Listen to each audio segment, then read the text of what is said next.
इस एपिसोड की शुरुआत में हम देखते हैं कि जहां मास्टर जिंग होंगचेंग और टीचर मा अपने सालों की मेहनत को अपनी आंखों के सामने बर्बाद होता हुआ देख रहे थे। उन्हें समझ नहीं आ रहा था कि आखिर बॉडी सेक्ट की इतनी हिम्मत कैसे हो गई कि वह हमारे मिंगडे हॉल पर हमला कर सके। जरूर हमारे बीच कोई गद्दार होगा। यही सोचते हुए मास्टर जिंग होंगचेंग ने फौरन हुक्म दे दिया था कि चारों तरफ से रियो अकेडमी को सील कर दो, कोई भी यहाँ से निकल ना पाए और हम इन्वेस्टिगेशन करेंगे ताकि जल्द से जल्द उस गद्दार को पकड़ा जा सके। साथ ही साथ यहाँ टीचर माँ को फिक्र हो रही थी कि आखिर हम लोग क्राउन प्रिंस को क्या जवाब देंगे कि यहाँ पर ये सब क्या हुआ, क्योंकि सारा के सारा इल्जाम तो हम लोगों पर ही आएगा। हमारी रिस्पॉन्सिबिलिटी थी मिंगडे हॉल की प्रोटेक्ट करना, जिसमें हम लोग नाकामयाब रहे। मास्टर जिंग होंगचेंग के पास तो इस सवाल का कोई जवाब नहीं था। वो टीचर माँ से कहते हैं कि क्राउन प्रिंस से जाकर मुझे माफ़ी मांगनी होगी, और यह कहने के बाद वो फ़ौरन यहाँ से रवाना हो गए। और नीचे की तरफ टीचर माँ मिंगडे हॉल से निकलने वाले डिसाइपल्स को देख रहे थे, जिनमें से युहाओ भी एक है और उसे युहाओ पर शक भी था। इसलिए वो फ़ौरन अपने सोल्जर्स से कहता है कि युहाओ को अरेस्ट कर लो, जो सुनकर वो लोग बिल्कुल ऐसे ही करते हैं। इसके बाद नेक्स्ट सीन में हम देखते हैं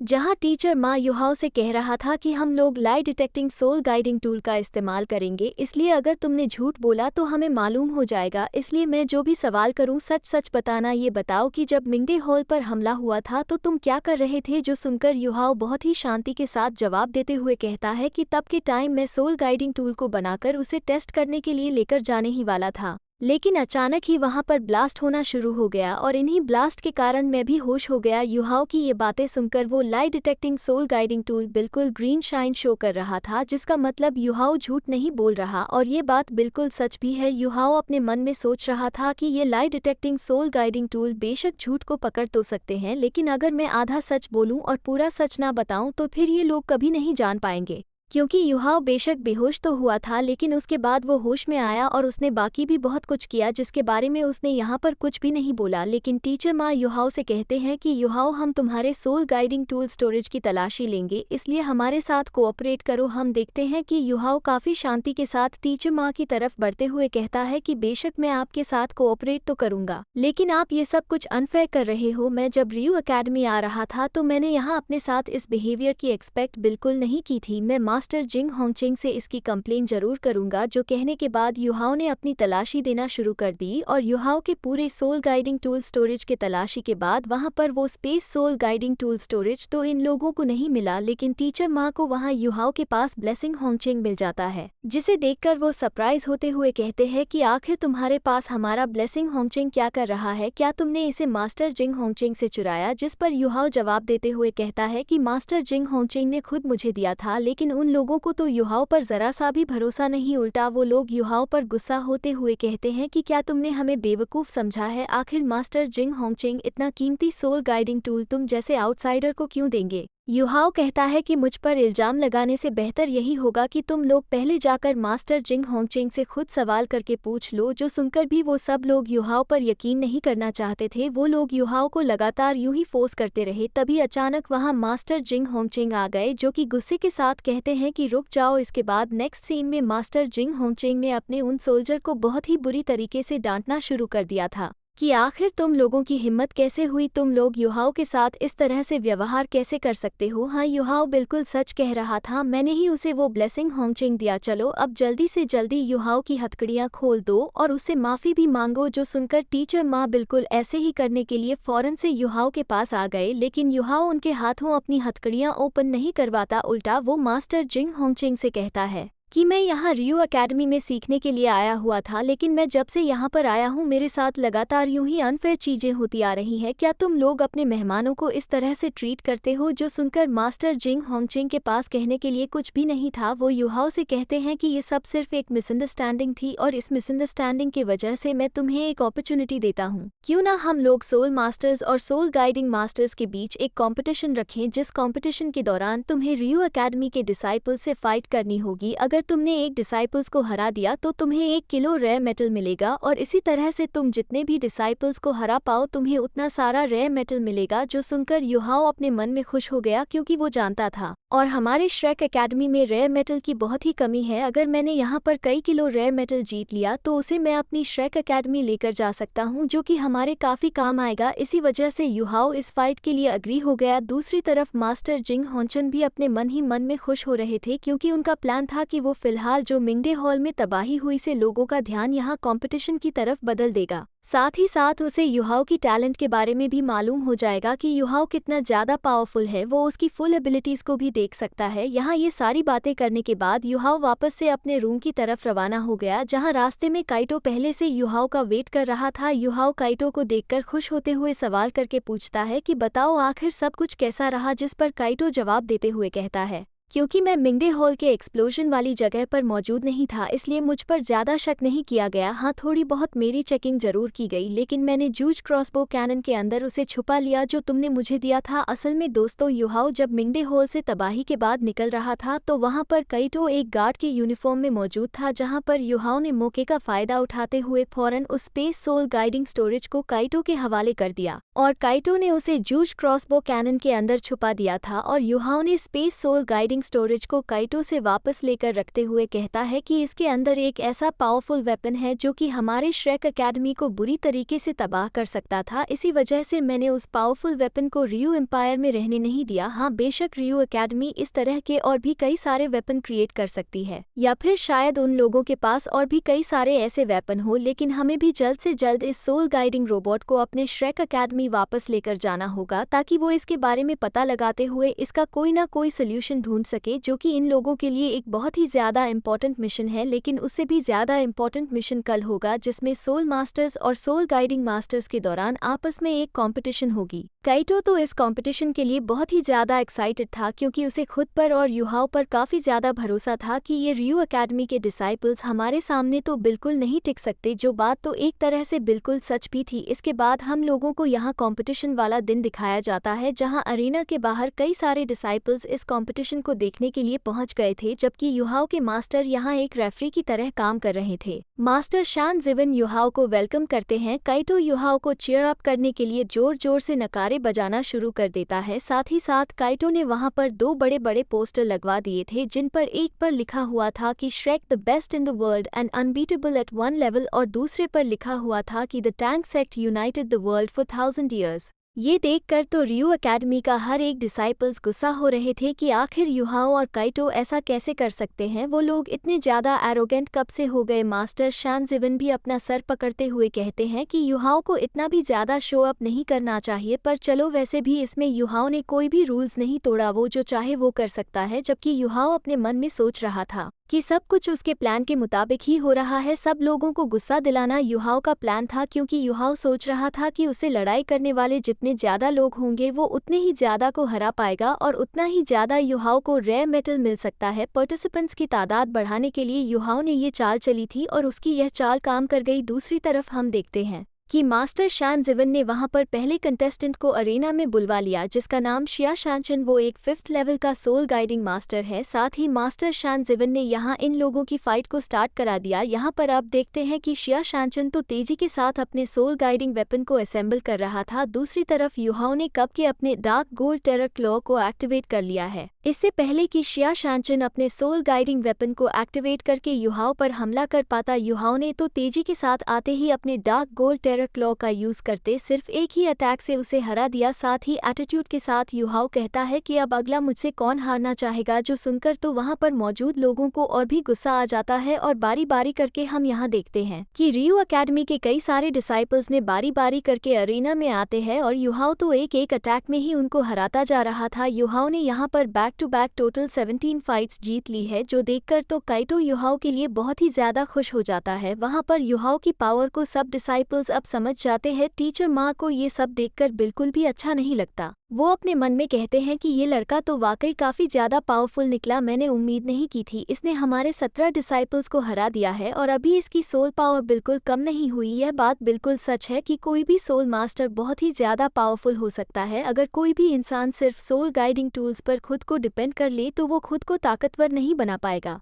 इस लड़के ने यह बात पूरी तरीके से साबित कर दिया कि अगर सोल मास्टर होने के साथ साथ तुम सोल गाइडिंग टूल्स का भी यूज करो तो तुम्हारा मुकाबला कोई नहीं कर सकता। उसके लेवल के सोल गाइडिंग मास्टर तो उसे कभी नहीं हरा पाएंगे। मास्टर जिंग होंगचेंग भी यहाँ टीचर माँ से बिल्कुल यही सब कह रहे थे। वो बताते हैं कि क्या तुम्हें अब समझ आ गया कि क्यों मैंने ये स्टूडेंट एक्सचेंज प्रोग्राम स्टार्ट किया। मैं चाहता था कि हमारे एकेडमी के डिसाइपल्स को सोल मास्टर्स बनने की खासियत भी मालूम हो सके, वो सिर्फ सोल गाइडिंग टूल्स पर खुद को डिपेंड ना करें पर साथ ही साथ ये दोनों मास्टर लगातार अपने रियू एकेडमी की बेइज्जती होता हुआ भी तो नहीं देख सकते, इसलिए इस बार इन लोगों ने एक पावरफुल सोल मास्टर को अरेना में बेच दिया था जिसका नाम था नाना। क्योंकि चारों तरफ पर्पल कलर स्मोक फैल चुका था और नाना तेजी के साथ युहाओं के पास से गुजर जाती है जिसकी स्पीड बहुत ही तेज थी। नाना को यहाँ अरेना में देखकर तो एकेडमी के डिसाइपल्स काफ़ी ज़्यादा खुश हो गए और वो लोग कहते हैं कि युहाओं अब तुम्हें मज़ा आएगा क्योंकि इस बार तुम हारने वाले हो। दूसरी तरफ नाना ने भी यहाँ खुद को इंट्रोड्यूस करवाते हुए बताया कि मैं कंट्रोलर सोल गाइडिंग डिपार्टमेंट की सोल गाइडिंग मास्टर हूँ, क्या तुम फाइट करने के लिए तैयार हो। यहाँ actual controller soul guiding department का नाम सुनकर तो युहाओ याद करता है कि टीचर फैन यू ने युहाओ को बताया था कि actual controller soul guiding department में स्पेशल टाइप के सोल गाइडिंग मास्टर्स होते हैं जो कि सोल गाइडिंग टूल्स को बनाने या फिर उनके डेवलपमेंट के लिए काम नहीं करते, बल्कि इन सोल गाइडिंग मास्टर्स का काम होता है कि ये कॉम्बैट एबिलिटीज में खुद को स्ट्रॉन्ग करें। ये किसी भी सोल गाइडिंग टूल्स को पूरी तरीके से मास्टर करके खुद को पावरफुल बनाते हैं, इसलिए इनके साथ फाइट करते हुए जरा संभल कर रहना क्योंकि इनकी कॉम्बैट एबिलिटीज काफी ज्यादा डेंजरस होगी। दूसरी तरफ हम देखते हैं कि युहाओ की अचानक थर्ड आई भी यहाँ पर एक्टिवेट हो गए और युहाओ को गॉड कैलेमिटी नेक्रोमांसर इलेक्ट्रोलिक्स की आवाज सुनाई दे रही थी जो कि उस लड़की के ऑरा को महसूस करते हुए कह रहा था कि यह लड़की एक इवल सोल मास्टर है, इसमें नेक्रोमेंसी के लिए टैलेंट है और मास्टर शान जिवन ने फाइट स्टार्ट कर दिए थे और नाना भूतिया तरीके से युहाओ पर अटैक कर रही थी। उसकी रफ्तार बहुत ही ज्यादा तेज है, साथ ही साथ वो खुद को स्मोक में बदलते हुए इतनी तेजी के साथ मूव कर रही थी कि युहाओ उसकी रियल बॉडी को देख नहीं पा रहा। सोल डिटेक्शन टेक्निक की वजह से युहाओ उस पर्पल स्मोक में होने के बावजूद भी नाना के हर एक अटैक को डॉज कर पा रहा था, लेकिन स्मोक हटने के बाद हम देखते हैं कि नाना ने तो चारों तरफ काफी सारे वायर फैला रखे थे जिन पर वो अपनी सोल गाइडिंग वेपन के फायर एबिलिटी का यूज करते हुए फायर लगा देती है। इसकी वजह से युहाओ को चोट लग सकती थी,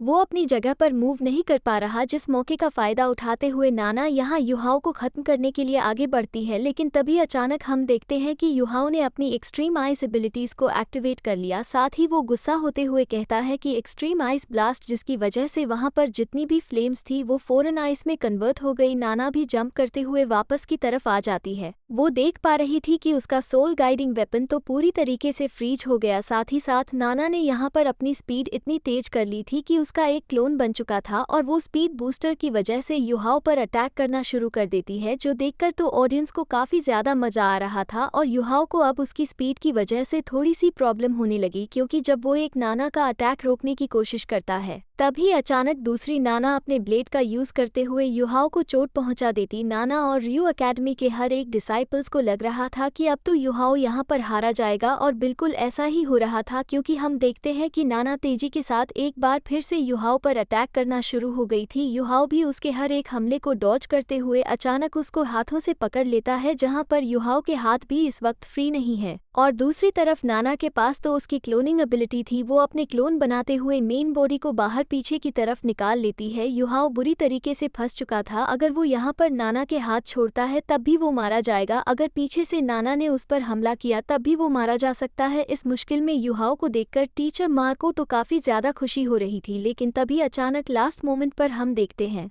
युहाओ ने आइस एम्प्रेस प्रोटेक्शन का यूज करते हुए खुद की पूरी बॉडी को ही एक्सट्रीम आइस में बदल लिया, जिसकी वजह से नाना के ब्लेड्स युहाओ की बॉडी पर असर नहीं कर पाते। साथ ही साथ युहाओ ने अपने सामने मौजूद नाना के दूसरे क्लोन को पूरी तरीके से फ्रीज कर दिया था, जिसे वो अपने डार्क गोल्ड टेरर क्लॉ का यूज करते हुए बिखेर देता है। साथ ही नाना की मेन बॉडी पर हमला करके युहाओ ने उसकी सोल गाइडिंग वेपन को भी डिस्ट्रॉय कर दिया। युहाओ को लग रहा था अब नाना के पास वैसे भी फाइट करने के लिए कुछ नहीं बचा, इसलिए युहाओ नाना से कहता है कि हार मान लो। लेकिन गॉड कैलेमिटी नेक्रोमांसर इलेक्ट्रोलिक्स की बात यहाँ बिल्कुल सच थी। नाना एक इवल सोल मास्टर है, इसलिए हम देखते हैं कि उसने अपने टूटे हुए सोल गाइडिंग वेपन से फौरन अपने ही हाथ को जख्मी कर लिया, क्योंकि वो यहाँ पर एक इवल टेक्निक को एक्टिवेट करने वाली थी, जिसे देखकर युहाओ घबराकर पीछे हट जाता है। दूसरी तरफ हम देखते हैं कि नाना की बॉडी से एक इवल स्पिरिट निकलकर बाहर आ गई, जो कि तेजी के साथ युहाओ की तरफ ही बढ़ रही थी। युहाओ अपने डार्क गोल्ड टेरर क्लॉ का यूज करते उसे खुद से दूर रखने की कोशिश करता है, पर वो इसमें कामयाब नहीं हो पाता और हम देखते हैं कि वो इवल स्पिरिट युहाओ की सोल पकड़ के अपने साथ एक स्पिरिट सी में ले गई, जहाँ पर नाना ने ऑलरेडी कई सारे स्पिरिट को पकड़ के रखा हुआ था। और इसी वजह से युहाओ बुरी तरीके से डिसएडवांटेज में फंस गया क्योंकि वो सारे स्पिरिट्स मिलकर युहाओ को जकड़ लेते हैं। युहाओ नाना से कहता है कि आखिर तुम ये सब कर क्या रही हो, क्या तुम मुझे जान से मारना चाहती हो? ये तो एक मामूली सा कंपटीशन है। जिस पर नाना की इवल स्पिरिट जवाब देते हुए कहती है कि मैं हार नहीं मान सकती, तुम्हें यहाँ पर मरना ही होगा। एक तरफ तो युहाओ की सोल को बुरी तरीके से स्पिरिट्स ने जकड़ कर रखा हुआ है, जबकि बाहर की तरफ हम देखते हैं नाना भी धीरे धीरे करके अपने टूटा हुआ सोल गाइडिंग वेपन को लेकर युहाओ की जान लेने के लिए उसके पास आ रही थी, जो देखकर मास्टर शान जिविन और काइटो को तो युहाओ की फिक्र होने लगती है। लेकिन दूसरी तरफ मास्टर जिंग होंगचेंग मुस्कुरा रहे थे जैसे कि उन्हें ये सब देखकर मजा आ रहा हो। तभी अचानक हम देखते हैं सोल सी में गॉड कैलेमिटी नेक्रोमांसर इलेक्ट्रोलेक्स आ गया था, जो कि गॉड कैलेमिटी नेक्रोमांसर इलेक्ट्रोलेक्स उस इवल स्पिरिट को देखते हुए कहता है कि इस लड़की के पास एबिलिटीज तो अच्छी है। तभी युहाओ की थर्ड आई ओपन हो जाती है और वो इवल स्पिरिट युहाओ पर हमला करती है। और इस बार तो हम देखते हैं कि युहाओ ने गॉड कैलेमिटी नेक्रोमांसर इलेक्ट्रोलेक्स की पावर का यूज करते हुए उल्टा उसी इवल स्पिरिट को जकड़ लिया था, क्योंकि किसी भी सोल को कैप्चर करना नेक्रोमांसी का एक पार्ट है।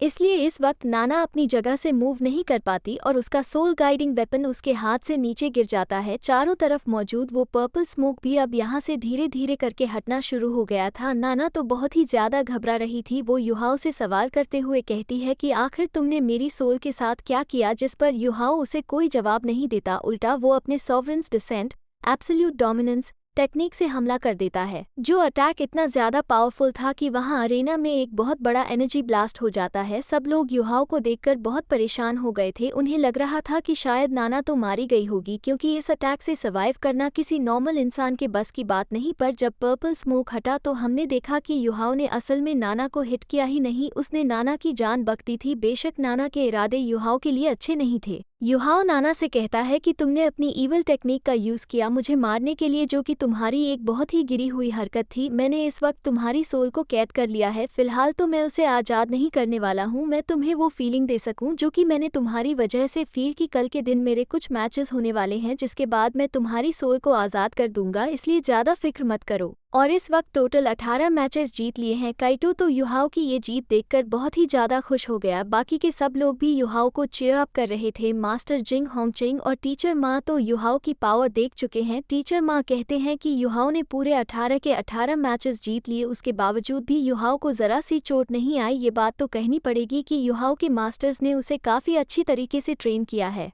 जबकि दूसरी तरफ मास्टर शान जिवन भी यहाँ पर अपने मन में कह रहे थे कि युहाओ, जब जब मुझे लगता है कि मैंने तुम्हें अच्छे से पहचान लिया है, तभी तुम मुझे सरप्राइज कर देते हो। तुम एक बहुत ही ज़्यादा मिस्टीरियस इंसान हो। जबकि टीचर माँ अपने मन में सोच रहे थे कि युहाओ अकेले ने ही हमारी मेन टीम को हरा दिया। अगर सब कुछ ऐसा ही चलता रहा तो अगले सोल फाइटिंग कॉम्पिटिशन में हम लोग श्रेक अकेडमी को कैसे हराएंगे। हम लोगों को और ज़्यादा मेहनत करनी चाहिए। दूसरी तरफ मास्टर जिंग होंगचेंग को हम देखते हैं, जो कि एक डिसाइपल के बारे में बात कर रहे थे कि अब उसे बुलाना होगा, क्योंकि वही सिर्फ इकलौता इंसान है जो कि युहाओ को फुल स्ट्रेंथ यूज करने के लिए मजबूर कर सकेगा। इसके बाद हम लोगों को रात को यहाँ काइटो और युहाओ का सीन दिखाया जाता है, जो कि दिन भर कई सारा रेयर मेटल जीतने के बाद वापस अपने रूम में आ चुके थे। इतना सारा रेयर मेटल अगर वो लोग श्रेक एकेडमी लेकर जाएंगे तो सब लोग ही काफी ज्यादा सरप्राइज होंगे। युहाओ जानता था कि मास्टर जिंग होंगचेंग इस कंपटीशन का यूज करते हुए हमारी रियल स्ट्रेंथ देखना चाहते हैं, लेकिन हम लोग भी इस कंपटीशन का यूज करते हुए रियो एकेडमी का रियल स्ट्रेंथ देख पाएंगे। उन्हें रेयर मेटल मिलेगा, साथ ही साथ वो लोग रियो एकेडमी के डिसाइपल्स की ताकत भी जान पाएंगे। जो सुनकर तो काइटो को काफी ज्यादा खुशी हो रही थी। साथ ही वो कहता है कि आई विश हमारे बाकी के दोस्त भी यहाँ पर मौजूद होते। जो सुनकर युहाओ अपने दोस्तों की तस्वीर की तरफ देखते हुए कहता है कि उम्मीद करता हूँ कि वो लोग अच्छे हो, मैं भी तुम्हारी तरह उन्हें काफी ज्यादा मिस कर रहा हूँ। उसके बाद एक अनजान से वॉरियर पर आ गया था, जो कि रात के अंधेरे में बिल्डिंग पर अकेला खड़ा था और उसे देखकर ऐसा लगता है जैसे कि वो काफी ज्यादा मिस्टीरियसली पावरफुल होगा। शायद मास्टर जिंग होंगचेंग इस वॉरियर के बारे में बात कर रहे थे, लेकिन ये कौन है और इसकी ताकत क्या होगी, यह तो हम लोग नेक्स्ट एपिसोड में ही देख पाएंगे, जिसके साथ ही हमारा ये एपिसोड यहीं पर खत्म हो जाता है।